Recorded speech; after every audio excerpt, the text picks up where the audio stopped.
ಜೊಯ್ಡಾ ದಾಂಡೇಲಿ ರಸ್ತೆಯ ಪಣಸೋಲಿ ಕ್ರಾಸ್ ಹತ್ತಿರ ಚಾಲಕನ ನಿಯಂತ್ರಣ ತಪ್ಪಿ ಮರಕ್ಕೆ ಡಿಕ್ಕಿಯಾದ ಕಾರು.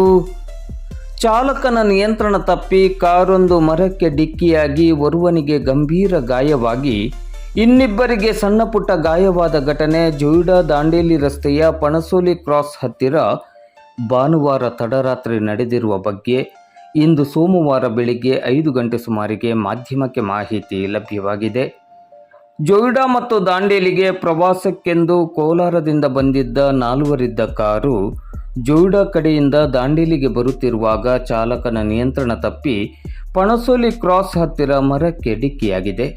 ಈ ಘಟನೆಯಲ್ಲಿ ಕಾರಿನಲ್ಲಿದ್ದ 3 ಗಾಯವಾಗಿದೆ.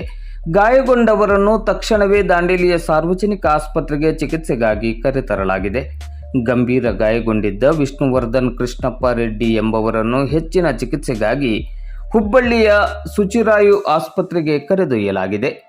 ಸಂದೀಪ್ ರೆಡ್ಡಿ ಮತ್ತು ಶ್ರೀಧರ್ ರೆಡ್ಡಿ ಅವರಿಗೆ ಸಣ್ಣಪುಟ್ಟ ಗಾಯವಾಗಿದ್ದು ಸಾರ್ವಜನಿಕ ಆಸ್ಪತ್ರೆಯಲ್ಲಿ ಚಿಕಿತ್ಸೆಯನ್ನು ನೀಡಲಾಗಿದೆ.